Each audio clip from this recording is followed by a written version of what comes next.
El tema que nos convoca hoy es el empiema o el derrame pleural postneumónico o paraneumónico. Yo soy el profesor Dr. Víctor de Fagó, profesor de pediatría, asociado a la Cátedra Clínica Pediátrica y jefe de departamento de cirugía del Hospital de Niños de la Santísima Trinidad de la ciudad de Córdoba. Vamos a entrar en tema directamente abordando el empiema y definiéndolo como tal. Y entonces decimos que el empiema es la presencia de líquido purulento en el espacio pleural. Esto puede ser cuando la neumonía está cursando su tiempo promedio o posterior, cuando ya se está resolviendo la neumonía. Hay que tener en cuenta que el 30% de los niños con neumonía de la comunidad tiene como complicación la presencia de líquido en el espacio pleural. Este líquido puede ser de origen primario o secundario. Los empiemas o derrames de origen primarios son realmente muy raros, por lo que nos vamos a referir directamente a los empiemas de tipo secundarios. Y entonces, dentro de este tipo de empiemas secundarios, vamos a ver que la principal causa es la infección provocada por una neumonía, aunque no se pueden descartar quistes congénitos infectados, malformaciones infectadas, u otro tipo de cirugía, como vamos a ver en el segundo punto, de la vía directa de gérmenes, cuando hay una cirugía torácica, cuando se produce una perforación del esófago o de la tráquea, o alguna lesión de mediastino que termina con un absceso, dando una formación de líquido residual que va a complicar una o ambas pleuras. Esto ocurre también cuando hay una causa que se la denomina difusión, que es por vecindad. Esto, por ejemplo, en un paciente con una peritonitis apendicular que ha tenido múltiples abscesos o una colección de líquido difusa en el abdomen, el paciente entra en un hilio paralítico, a veces hay colecciones por debajo del diafragma que elevan el mismo y provocan una inflamación de una o ambas pleuras con formación de líquidos, y lo mismo puede ocurrir, por ejemplo, en una pancreatitis. Por último, los abscesos postraumáticos, en donde puede ingresar el germen directamente en el momento del trauma, o se puede generar un hematoma que provoca posteriormente la infección de ese contenido sanguíneo y terminamos con un empiema. Vamos a detallar específicamente los estadios del empiema y es muy importante identificar cada una de estas etapas porque dependiendo de ello será el tratamiento que le vamos a administrar. Es característico entonces que el derrame comience con una etapa exudativa que se da en las primeras 72 horas. El líquido es claro, hay pocos polimorfonucleares, pocas células, la glucosa y el pH están normales. Pero posteriormente a esta primera etapa donde el derrame es líquido y claro, se comienza a enturbiar y ya entre los 7 y los 10 días tenemos claramente el estadio fibrino purulento, en donde los polimorfonucleares aumentan de gran manera y aparece la fibrina, que ya lo vamos a ver en los videos, es como un exudado algodonoso que después es invadido por los fibroblastos. Bueno, aparecen las loculaciones, hay invasión bacteriana y en estos casos la glucosa y el pH comienzan a bajar y la LDH aumenta. Llegamos entonces, después de varios días, después de la segunda semana, al empiema organizado. Acá en la placa ustedes ven que se produce entre los 15 y 30 días, pero en realidad a veces es difícil diagnosticar exactamente el tiempo de evolución porque a veces ha habido una evolución subclínica del empiema. Acá tenemos un exudado grueso, los fibroblastos invaden la fibrina y eso es lo que se llama pil, palabra en inglés que significa corteza, coraza, cáscara. Cuando se forma esa cáscara provocada por la organización del empiema, el pulmón queda totalmente contraído y envuelto por esa cáscara que no le permite ventilar y expandirse. La evolución del empiema, ¿de qué va a depender? Va a depender de la agresividad del germen, está la virulencia versus resistencia. Por suerte, en nuestro país, los antibióticos que se recomiendan en el mundo en forma estandarizada funcionan bastante bien, no hay tanta resistencia. Pero también va a depender del estado nutricional del niño y de la calidad del tratamiento. En cuanto a la clínica del empiema, vamos a analizar los antecedentes de infección pulmonar, que es uno de los aspectos más importantes, el dolor torácico, dolor en el hombro, la aparición de una tos irritativa, esto es clásico del empiema, la distensión y el dolor abdominal, como dijimos antes, por un estado de ilio paralítico provocado por el mismo estado infeccioso, la progresión en la dificultad respiratoria por compromiso en el pulmón, el cuadro térmico que es característico y que nos va a marcar probablemente la necesidad o no de una terapéutica más agresiva en el transcurso de la enfermedad. La auscultación, por supuesto, la típica de una neumonía con derrame. Destacamos acá una tríada que se da generalmente en el momento más agudo y más molesto para el paciente, donde se presenta dolor, tos y disnea. Vamos a ver una serie de placas para ir ilustrando todo esto que ocurre en los pacientes con empiema. Vemos acá una típica radiografía de tórax de un derrame paraneumónico en una neumonía de la comunidad, en donde se observa el bloc neumónico y un derrame. Acá se ve el despegamiento pleural y la desaparición de los senos costofrénicos como consecuencia de la acumulación de líquido. Vemos en este otro caso otra radiografía donde el parénquima pulmonar prácticamente no se ve, está hepatizado o atelectasiado, hay una gran cantidad de líquido y todo esto provoca un deslizamiento del mediastino hacia el lado contralateral con una desviación de la tráquea hacia el hemitórax derecho. Esta es una ecografía en un paciente con un derrame importante y es muy grande la colaboración de la ecografía en el diagnóstico de la calidad del empiema. Nosotros podemos ver acá que hay una colección de líquido con algunos gránulos, pero no se alcanzan a identificar tabiques, por lo tanto uno supone que la colocación de una punción o un drenaje puede funcionar absolutamente bien.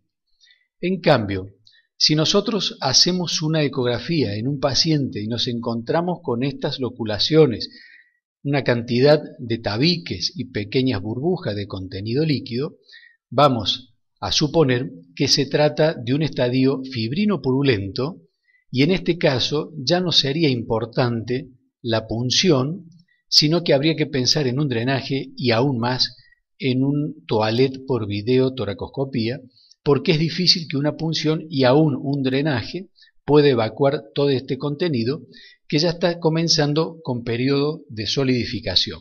Acá vemos otro paciente en donde la placa de tórax en la emitora derecha muestra el bloc neumónico y la presencia de líquido con los senos borrados. Este mismo paciente lo vamos a ver en un TAC en donde se observa un compromiso pulmonar importante, acá lo vamos marcando, en donde se ve un parénquima comprometido, un broncograma aéreo, aire libre. Vamos a ver la placa que sigue, acá se ve mejor el aire libre, ya acá podemos hablar de un pioneumotórax, un pulmón que está muy comprometido, presencia de aire libre y un derrame importante. Esto lo pueden ver en las tres placas. La tomografía computada es muy importante, sobre todo cuando no encontramos el límite entre lo que es el parénquima pulmonar y el empiema. Es el método específico para diferenciar una colección de un parénquima pulmonar. En este caso, ustedes pueden ver que la presencia de líquido se advierte claramente. Esto, si la ecografía corrobora que es solamente líquido y no hay tabiques, es un paciente que puede ser factible de sostener un tratamiento mediante una punción sin colocación de drenaje. Acá en la cisura se puede ver la entrada del líquido y el pulmón está totalmente comprimido y todo el mediastino un poquito desviado. Este es un mismo paciente en donde se hicieron los tres estudios y entonces claramente se puede ver una gran colección del lado derecho, con una desviación del mediastino hacia el lado izquierdo. La ecografía muestra claramente el volumen de la colección, que se puede medir con bastante exactitud, con algunos tabiques, pero en la TAC se confirma la información de esa colección líquida y este paciente pudiera ser pasible de ser tratado con una punción o probablemente también o no con un pequeño tubo de drenaje. Cuando hacemos el diagnóstico, la toracocentesis es fundamental. ¿Y qué aporta la toracocentesis? Bueno, podemos extraer gérmenes para el examen directo. Si sacamos líquido purulento, piocitos o glóbulo de pus, ya sabemos ante qué paciente estamos. Esto ha cambiado un poco ahora porque hace muchos años, o un par de décadas, cuando aparecía una gota de pus ya indicaba un tipo de tratamiento específico que hoy ya es bastante elástico y la presencia de una gota de pus no indica la obligación de colocar un gran tubo de drenaje. El pH menor de 7,20, aunque en realidad lo podemos encontrar por debajo de 7, la glucosa suele estar por debajo de 40 miligramos por decilitro y habitualmente la LDH sube por arriba de 1000 unidades y podemos encontrarla en 3000 o 4000 unidades. Los agentes etiológicos se mantienen bastante estables desde hace un tiempo. El más frecuente es el neumococo. El Staphylococcus aureus aparece con alguna frecuencia y está en leve aumento, por eso la inclinación de la flecha, pero recordemos que el germen habitualmente es el neumococo. Raramente aparece un Streptococcus pyogenes o algún Haemophilus influenza de tipo B. ¿Cuál es el tratamiento antibiótico que vamos a proporcionar a estos pacientes? Cuando el germen es desconocido, se indica ampicilina a 300 miligramos por kilo día cada 6 horas. Si el paciente es mayor de 5 años, le podemos administrar penicilina. Cuando el caso de neumonía es muy grave y el paciente ya lleva una falta de respuesta a la droga inicial, podemos intentar con ceftriaxona vancomicina. En los pacientes que están ventilados, habitualmente son todos pacientes de terapia intensiva y que también tienen cierto tiempo, indicamos ceftaxina y amikacina. Cuando la enfermedad se hace crónica, se indica la ceftriaxona amikacina y en el caso de los abscesos pulmonares hay que trabajar con ceftriaxona y clindamicina. Hace un tiempo nos manejábamos solamente con clindamicina, hoy se utiliza esta asociación con ceftriaxona. Ahora bien, vamos a los tratamientos que se pueden merecer cada uno de este tipo de empiema. El tratamiento es quirúrgico si se toma en cuenta desde el momento de la punción hasta una toracotomía, porque es un poquito agresivo, aunque una punción pudiera tratarse de un tratamiento solamente conservador. Pero vamos al estadio exudativo, en donde vamos a ir discriminando por estadios para tener en claro qué tipo de herramientas podemos necesitar para cada uno de estos tratamientos.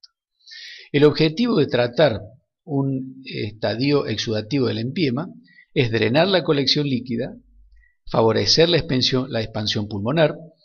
Hay que recordar un viejo axioma que utilizaban los viejos cirujanos de tórax: pulmón que no expande, pulmón que no cura.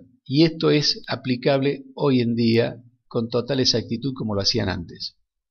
Hay que romper el ciclo inflamatorio restableciendo la circulación pleural. Hay que recordar que entre la pleura parietal y la visceral existe una circulación en un intercambio de líquidos, mientras la pleura está sana. Cuando las pleuras se inflaman, dejan de absorber el líquido y por eso aparece el derrame, porque se rompe el circuito de circulación pleural. Y aparte, limpiando toda la cavidad, se favorece la acción de los antibióticos. Entonces, ¿qué herramientas tenemos o qué conducta podemos optar ante un estadio exudativo? La toracocentesis, por supuesto, la punción con una aguja. Como ya lo dijimos y después lo vamos a reforzar en un algoritmo al final de esta charla, el primer paso es la toracocentesis, que mediante la punción de una aguja, si el líquido es claro, puede evacuarse totalmente la colección y pudiera no ser necesaria la colocación de un drenaje. Cuando el líquido es más espeso o no se puede drenar un volumen importante, se sugiere agregar la colocación de un drenaje. Los drenajes, no por ser de mayor diámetro, funcionan mejor. Hay muchos trabajos publicados últimamente en la literatura universal donde se han logrado mejores resultados con drenajes de menor calibre. Y por último, la videotoracoscopia con colocación de drenaje, eso cuando nosotros pensamos que estamos frente a un estadio exudativo y resulta que ya llegamos tarde, ya estamos en un estadio fibrino purulento y entonces hay que cambiar de conducta. Pero en general en el estadio exudativo no está indicada una videotoracoscopia. Ahora bien, pasamos al siguiente estadio de el estado fibrino purulento de la empiema. Entonces, ¿cuál es el objetivo de tratar un empiema fibrino purulento de forma quirúrgica? Es liberar los tabiques de fibrina, drenar las colecciones purulentas, favorecer la expansión pulmonar, inactivar la cascada de coagulación para mejorar la fibrinolisis. ¿Cómo hacemos todo esto? Bueno, una alternativa que hoy es la primera indicación o está en primera línea es la videotoracoscopía, efectuar un toilet por videotoracoscopía, lo cual permite liberar al pulmón, sacarle toda esa envoltura de fibrina que no le permite expandir y hacer un lavado de la cavidad para también extraer la mayor cantidad de gérmenes posible. Cuando no disponemos del instrumental para realizar una videolaparoscopía o videotoracoscopía verdaderamente, se puede hacer una mini toracotomía. La mini toracotomía consiste en una pequeña incisión de 4 centímetros, seccionando una costilla, solamente un corte, traccionándola para elevarla y formar una pequeña ventana en el sitio más próximo a la colección purulenta. Por esa ventana se hace un toilet, se hace un debridamiento, una limpieza, un lavado de toda la cavidad pleural y se cierra, dejando un drenaje. Esta pequeña incisión hace que el paciente no sienta tanto dolor en el posoperatorio como ocurriría con una toracotomía formal. Entonces, al haber menos dolor porque la incisión es pequeña, el paciente ventila mejor y se recupera más rápidamente. Por último, el estadio organizado, que por suerte ya cada vez lo vemos menos. Antes era muy común ver pacientes que venían referidos desde otros centros o de puntos muy distantes del país con antecedentes de una neumonía 1, 2 o 3 años antes y que llegaban con un pulmón totalmente encapsulado, con una enfermedad restrictiva importante en ese hemitórax y con una escoliosis importante. Todo esto por el atrapamiento pulmonar provocado por la invasión de fibroblastos en todo el empiema que tenía ese paciente sin haberlo interrumpido. Entonces, ¿cuál es el objetivo de tratar un empiema organizado? Liberar el pulmón colapsado, porque a esta altura del partido el pulmón está totalmente envuelto por una cáscara muy dura. Hay que mejorar la restricción respiratoria. Hay que evitar las alteraciones posturales, como les decía recién, en el caso de la escoliosis. ¿Y esto cómo se hace? Bueno, esto solamente a través de una toracotomía. Ya la videotoracoscopía no aportaría ventajas y sería prácticamente imposible realizarla porque ese pil que envuelve al pulmón puede tener 5 milímetros, 1 centímetro o 2 o 3 centímetros de espesor. Por suerte, cada vez vemos menos empiemas organizados que tienen mucho tiempo de evolución. Bien, vamos a ver ahora un algoritmo de manejo que está bastante simplificado. Fíjense ustedes que la ecografía juega un rol fundamental en este algoritmo. Partimos del derrame pleural en un paciente que ya sabemos tiene una radiología compatible con neumonía, con derrame, y además la clínica nos acompaña con tos, disnea, fiebre, y entonces la ecografía va a definir un poco el camino a seguir. Por ejemplo, si el ecografista no detecta tabiques en el derrame, al paciente seguramente se le hará una punción. Y si con la punción vemos que no hay pus, hay líquido claro, pudiera sacarse todo el líquido y el paciente controlarse para ver si ya la evolución es favorable definitivamente. Si la punción arroja pus, tenemos dos alternativas. Una es seguir viendo de cerca la evolución del paciente y no colocar un drenaje, y otra puede ser colocar un drenaje, cosa que tiempo atrás era obligatorio. Si el paciente mejora, seguirá controlándose. Si no mejora, pasaría al estado de drenaje pleural con un toilet por videotoracoscopía. Esta columna amarilla, como ustedes ven, se desprende de los resultados de la ecografía, que en donde encuentran tabiques directamente se indica un toilet con drenaje o un debridamiento. Si el paciente no responde al toilet con drenaje o debridamiento, no nos queda otra alternativa que una incisión torácica con una toracotomía formal. Si el paciente responde, por supuesto, se controlará clínicamente. Vamos a pasar ahora al otro algoritmo, un poquito más específico, en donde ustedes pueden ver, de igual manera que en el anterior, un paciente está con clínica, con derrame paraneumónico, tenemos radiología para derrame, una ecografía que está aportando información, y entonces vamos al primer grupo. Si el derrame es escaso, se indica antibiótico y no hacemos nada más. El paciente puede evolucionar bien, que se seguirá controlando clínicamente, o tendrá una mala respuesta. Si tiene mala respuesta, esperamos 2, no más de 3 días, y el paciente continuará con una punción. Ahora bien, vamos al grupo intermedio. En este caso, el derrame es abundante. Entonces, cuando el derrame es abundante, podemos hacer la punción solamente o punción y drenaje, o a veces drenaje directamente. Entonces, si es solamente punción, puede que extraigamos todo el contenido, el paciente continúe con su tratamiento antibiótico y evolucione bien. Puede que el derrame se vuelva a formar, entonces cuando hay una recidiva de ese drenaje, ya no es conveniente seguir punzando, sino que indicaríamos un drenaje.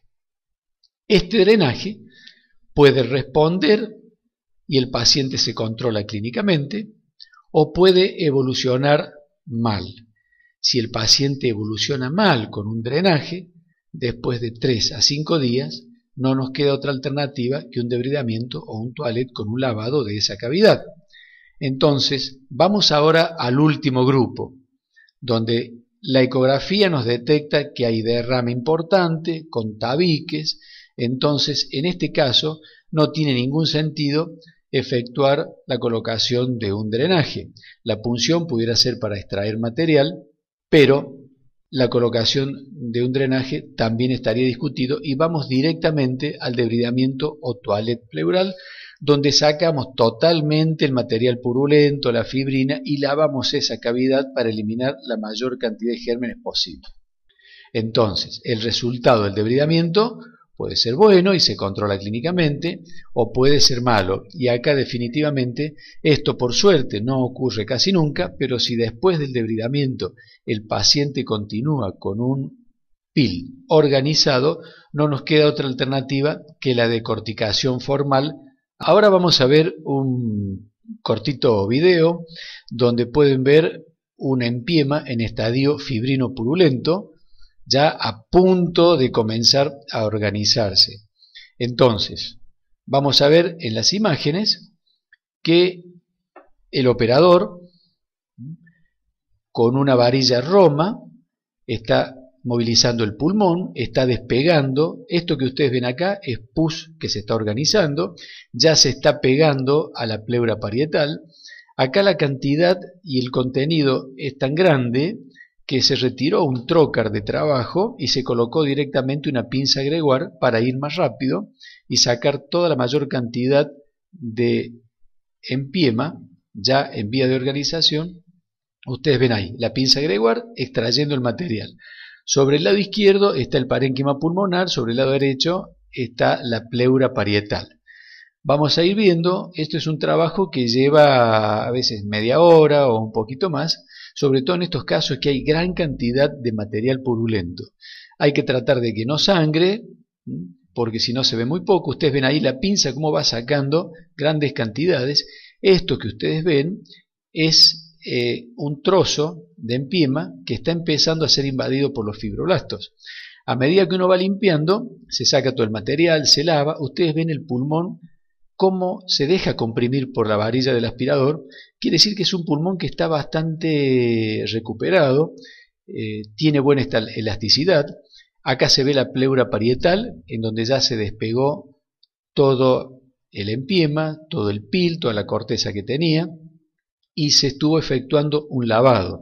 Se sigue lavando porque es muy importante liberar el hemitórax de la mayor cantidad de gérmenes posible, y hay esa maniobra simplemente para mostrar, igual que esa, la buena calidad que tiene el parénquima pulmonar. Cuando uno ve un pulmón de estas características, uno puede asumir de que el paciente va a tener muy buena recuperación.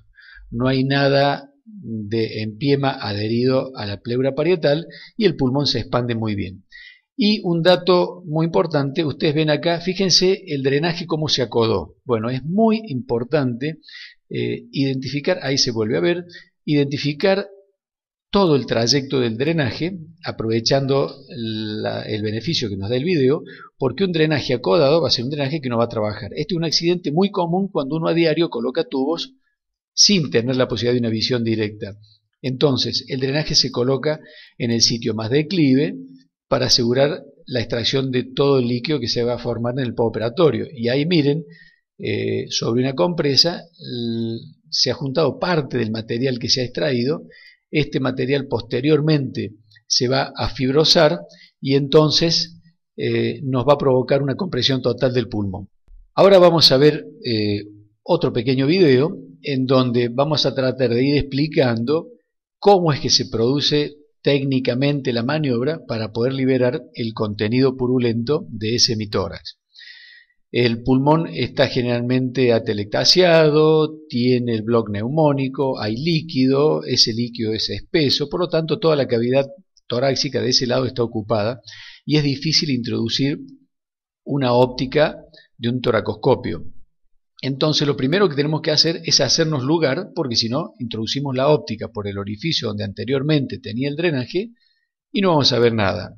Entonces lo que hacemos es introducir una sonda por el orificio donde el paciente había tenido el drenaje anterior, y esa sonda en el extremo tiene atado un dedo de guante, un dedo cualquiera, que va a funcionar a modo de globo. A través de esa sonda se va a ir inflando ese dedo de guante, entonces ese globo va a tener 100, 200, 300 o 400 centímetros cúbicos de aire y va a provocar un espacio que al retirarlo nos va a permitir ingresar con la óptica y poder ver y comenzar el procedimiento. Ustedes ven, ahí inyectamos el aire y entonces después que se inyecta el aire se retira la sonda con el dedo de guante y se introduce la óptica. Ahí estamos dentro del pulmón, eso se aspira rápidamente y ustedes pueden ver el exudado algodonoso, ese es el empiema, en donde este caso va a ser un poquito más avanzado que el que vieron recién. Fíjense acá, lo que uno está extrayendo tiene mayor solidez que el anterior. Fíjense cómo se va desprendiendo el empiema.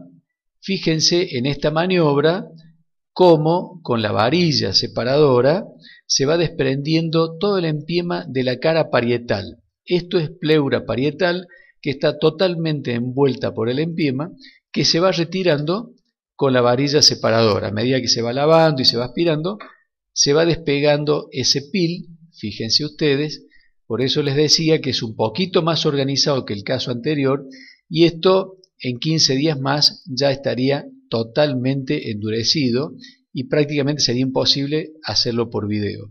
Fíjense en este caso cómo el operador está retirando este pil que es como una tela adherida totalmente a la pleura parietal. Fíjense cómo la pinza lo va retirando y así es como hay que ir limpiando milímetros. Ahí también, fíjense, toda esta parte queda sangrando. La sangre dentro de un hemitórax que está inflamado, y cuando uno está operando por videotoracoscopía, no es favorable que haya presencia de sangre porque absorbe toda la luz y complica un poco la cirugía. pero no hay forma de liberar esto sin generar un poquito de hemorragia, porque esto está totalmente adherido a la pleura parietal y de igual forma está adherido al pulmón. Ahí se está limpiando la superficie pulmonar. Este conglomerado de material purulento todavía está en etapa gelatinosa, es más fácil retirarlo, no provoca sangrado y entonces hay que ir limpiando y ustedes ven en la parte externa del tórax o una compresa la cantidad de material que nosotros pudimos extraer y eso junto al lavado del tórax es fundamental para evitar la recidiva de la empiema. Bien, a modo de resumen y para finalizar esta exposición vamos a recalcar algunos puntos que se deben tener en cuenta. Primero, la importancia del cuadro clínico, es decir, un paciente puede tener un derrame, un bloque neumónico, pero si ese paciente no tiene un cuadro febril, es muy probable que la evolución sea favorable y que no tenga complicaciones. La presencia del empiema no obligadamente obliga a operarlo al paciente.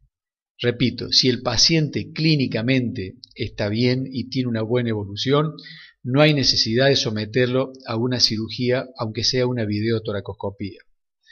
Ahora, los pacientes que tienen picos febriles, que se les ha hecho una punción, que se les ha colocado un drenaje y que la fiebre no baja, a veces es difícil diferenciar si todavía se debe al proceso infeccioso y al bloque neumónico, u otras veces pensar que simplemente se debe al empiema.